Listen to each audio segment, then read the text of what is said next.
Hello दोस्तों, आज मैं आप सभी के लिए लेकर आई हूँ कैल्शियम आयरन प्रोटीन से भरपूर बहुत ही हेल्दी टेस्टी रेसिपी। अगर आपकी हड्डियाँ कमजोर है, हाथ पैर में दर्द है या पेट से जुड़ी कोई भी परेशानी है या आप दिन भर थके थके से रहते हैं तो आप इन लड्डुओं को 2 से 3 महीने रोजाना एक खाएं तो आपकी ये सारी परेशानियां दूर हो जाएंगी।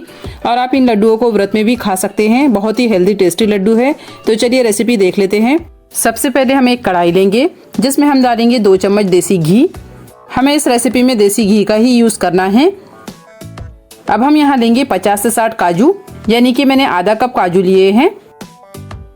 और इतनी ही क्वांटिटी में हमें बादाम लेना है और इन्हें हम चलाते हुए भूनेंगे। तो हमें इसे लगभग 1.5 से 2 मिनट के लिए भूनना है। मीडियम फ्लेम में भूनेंगे। भूनने से जो काजू और बादाम का टेस्ट है वो बढ़ जाएगा और ये अच्छे क्रिस्पी भी हो जाएंगे। काजू बादाम में फाइबर होता है, इससे पाचन क्रिया सही रहती है। तो हमारे काजू और बादाम अच्छे से भून गए हैं तो इन्हें हम निकाल लेंगे। इसे हम एक प्लेट में डालकर ठंडा होने के लिए रख देंगे।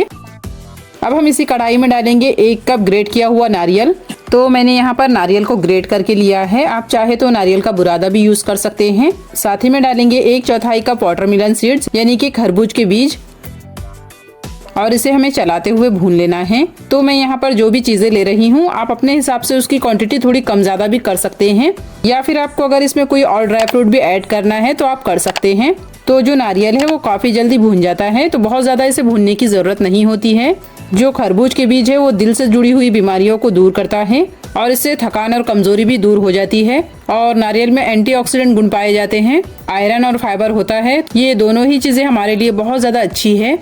तो हमारा जो नारियल और खरबूज के बीज है वो अच्छे से भून गए हैं, तो इसे हम निकाल लेंगे। तो इसी कढ़ाई में हम डालेंगे फिर से 1 चम्मच घी। और मैंने यहाँ पर लिया है मखाना। तो मैंने यहाँ पर 120 ग्राम मखाना लिया है। अगर आप कटोरी से नापेंगे तो ये 6 कटोरी है। इसे हमें घी में रोस्ट करना है। मखाने में भरपूर मात्रा में फाइबर होता है। इसे रोजाना खाने से कोलेस्ट्रॉल कम होता है और ये ब्लड प्रेशर और हृदय की गति को बराबर रखता है। तो इसे हमें मीडियम फ्लेम में भूनना है। भूनने से ये अच्छे क्रिस्पी हो जाएंगे और घी का बहुत ही अच्छा फ्लेवर मखानों में आ जाएगा, जिससे कि लड्डू बहुत ज्यादा टेस्टी बनेंगे। बहुत ज्यादा टाइम नहीं लगता है इस रेसिपी को बनाने के लिए और ये बहुत ज्यादा हेल्दी है। तो इसे लगभग चलाते हुए 5 से 6 मिनट तक मैंने भून लिया है। तो हमारे जो मखाने हैं वो अच्छे से भून गए हैं। तो इस तरह से एक मखाना लेकर हम तोड़कर चेक कर लेंगे। अगर ये आसानी से इस तरह से टूट रहा है तो मखाने हमारे अच्छे से भून गए हैं। तो बस इससे ज्यादा नहीं भूनेंगे। तो इसे हम एक प्लेट में निकाल लेंगे। और जो मेरे बचे हुए मखाने हैं मैं उसे भी इसी तरह से भून रही हूँ। तो बिल्कुल लो टू मीडियम फ्लेम में ही भूनना है। अच्छे से भुनेंगे ताकि मखाने बिल्कुल अच्छे से भून जाए। मखाने हमारे लिए बहुत ज्यादा फायदेमंद होते हैं और ये वेट लॉस में भी काम आते हैं। तो इसे हमने एक प्लेट में निकाल लिया है और इसे हम ठंडा होने देंगे। तो जो मखाने हैं वो ठंडे हो गए हैं। इस तरह से तोड़कर देखने पर हमारे जो मखाने हैं वो बहुत ही क्रिस्पी हो गए हैं। तो अब हम यहाँ लेंगे एक ग्राइंडिंग जार और मखानों को उसमें डालेंगे। तो थोड़े थोड़े करके हमें मखानों को पीसना है। तो बहुत ज्यादा फाइन नहीं पीसेंगे, हल्का दरदरा सा पीसना है। तो मखानों को मैंने पीस लिया है। आप देख सकते हैं इस तरह से मैंने हल्का दरदरा सा इसे पीसा है। बहुत ज्यादा फाइन नहीं पीसना है। तो इसे हम एक बाउल में निकाल लेंगे और जो हमारे बचे हुए मखाने हैं उसे हम इसी तरह से थोड़ा थोड़ा करके पीस लेंगे। तो हमने सारे मखानों को इसी तरह से पीस लिया है। इस तरह से दरदरे हमारे मखाने होने चाहिए, बहुत ज्यादा फाइन नहीं पीसना है। अब हम फिर से वही ग्राइंडिंग जार लेंगे और उसमें डालेंगे काजू और बादाम, जिसे अभी हमने भून कर रखा है। तो काजू और बादाम भी हमारे ठंडे हो गए हैं, तो इसे भी हम दरदरा पीसेंगे। तो हमने काजू और बादाम को भी इस तरह से पीस लिया है, हल्का दरदरा रखना है। अब हम जो मखाने हैं उसे एक बड़ी प्लेट में डाल देंगे और जो काजू और बादाम को हमने पीसा है उसे भी डाल देना है।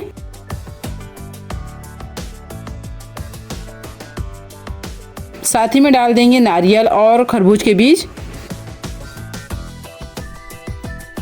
फ्लेवर के लिए डालेंगे 1 चम्मच के करीब इलायची पाउडर और इसे हम अच्छे से मिक्स कर लेंगे। अच्छे से मिक्स करेंगे ताकि इलायची का पाउडर सारी चीज़ों में अच्छे से मिल जाए। तो मैं इसे हाथ से मिक्स कर रही हूँ ताकि सारी चीज़ें बराबर अच्छे से मिल जाए। फ्रेंड्स, अगर आपको रेसिपी अच्छी लग रही है तो प्लीज़ वीडियो को एक लाइक ज़रूर कर दें और आप मेरा ये वीडियो किस शहर से देख रहे हैं कमेंट में ज़रूर बताएं।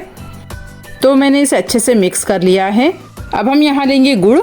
तो मैं यहाँ पर इसे गुड़ से बना रही हूँ, आप चाहे तो चीनी भी डाल सकते हैं, लेकिन गुड़ डालने से ये बहुत ज़्यादा हेल्दी हो जाते हैं। गुड़ में कैल्शियम, फास्फोरस, जिंक, पोटाशियम और सोडियम पाए जाते हैं, जिससे इम्यूनिटी बूस्ट होती है, ब्लड प्रेशर सही रहता है और जोड़ों और हड्डियों का दर्द दूर होता है। तो आप यहाँ पर अच्छी क्वालिटी का गुड़ ले और इस तरह से छोटे छोटे टुकड़ों में इसे कट कर ले। और सर्दियों का मौसम शुरू हो रहा है तो गुड़ बहुत ज़्यादा फायदेमंद होता है, इसके लिए मैं यहाँ पर गुड़ का यूज़ कर रही हूँ। तो सर्दियों के लिए भी ये लड्डू बहुत ज़्यादा फायदेमंद होते हैं। तो गुड़ को मैंने कट कर लिया है। अब हम फिर से वही कढ़ाई गैस में रख देंगे और उसमें डालेंगे 1.5 चम्मच घी और यहाँ पर हमें गुड़ डालना है। तो जिस कटोरी से हमने सारी चीज़ें मेजरमेंट करके ली है उसी कटोरी से हमें यहाँ पर गुड़ भी लेना है। तो 1.5 कटोरी मैं गुड़ ले रही हूँ और 1/4 कटोरी हमें यहाँ पर पानी डालना है, यानी कि 4 चम्मच हमें पानी डालना है और इसे हमें अच्छे से मिक्स कर लेना है। इसी तरह से चलाते हुए हम गुड़ को मेल्ट कर लेंगे। तो गुड़ हमारा लगभग मेल्ट होने लगा है। अब हमारा जो गुड़ है वो मेल्ट हो गया है। तो मेल्ट होने के बाद इसे 1 मिनट तक और पकाएंगे। तो गुड़ को मैंने 1 मिनट और पका लिया है। गुड़ हमारा इस तरह से हो गया है। इसकी एक तार वाली चाशनी बननी चाहिए, बहुत ज़्यादा पकाना नहीं है। अब गैस बंद कर देंगे और गुड़ को हमें डाल देना है सारी ड्राई चीज़ों के ऊपर और गुड़ को हमें छान कर डालना है। छान कर डालेंगे तो गुड़ में अगर कोई इम्प्योरिटी होंगी तो वो भी निकल जाएंगी। तो मैं यहाँ पर थोड़ा सा गुड़ बचा रही हूँ, उसे हम बाद में डालेंगे और इसे हम चम्मच से मिक्स कर लेंगे। क्योंकि गुड़ अभी काफ़ी गर्म है तो पहले चम्मच से मिक्स करेंगे। और गुड़ को मेल्ट होने के बाद हमें रखना नहीं है, जैसे ही गुड़ हमारा रेडी हो जाए उसे हमें इस मिश्रण में डाल देना है और अच्छे से मिक्स कर लेना है। अच्छे से चम्मच से मिक्स करेंगे।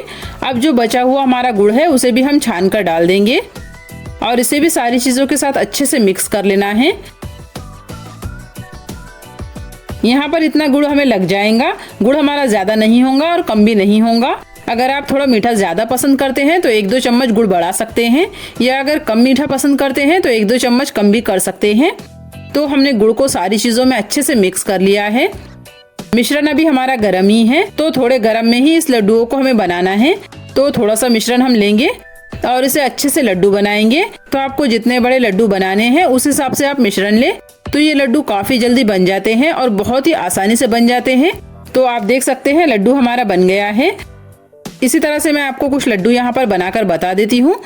तो बहुत आसानी से ये लड्डू बन जाते हैं और जो हमारा मिश्रण है वो थोड़ा गर्म ही है, तो थोड़े गर्म में ही इसे बनाना है। तो आप देख सकते हैं लड्डू बहुत अच्छे से बनकर रेडी हो रहे हैं। तो इसी तरह से हम सारे लड्डू बनाकर रेडी कर लेंगे। तो इस तरह से मैंने लड्डू तैयार कर लिए हैं। लड्डू हमारे बहुत ज़्यादा अच्छे बने हैं और ये बहुत आसानी से बन जाते हैं। इसे बनाने में कोई परेशानी नहीं होती है और सिर्फ 15 से 20 मिनट में आपके ये लड्डू बनकर तैयार हो जाते हैं। और ये बहुत ज़्यादा हेल्दी लड्डू है। आप इसे रोज़ाना एक खाएं, आपकी सारी बीमारियां, सारी परेशानियां दूर हो जाएंगी। आप इन्हें बच्चों से लेकर बड़ों तक सभी को खिला सकते हैं। और इन लड्डुओं को आप सर्दी में ही नहीं बल्कि साल के किसी भी मौसम में बनाकर खा सकते हैं। ये आपको हर मौसम में फायदा ही पहुंचाएंगे। ये लड्डू जितने टेस्टी है उतने ही आप सभी को फायदा देंगे। आप इन लड्डुओं को एक बार बनाकर 2 से 3 महीने आराम से खा सकते हैं। ये बिल्कुल भी खराब नहीं होंगे।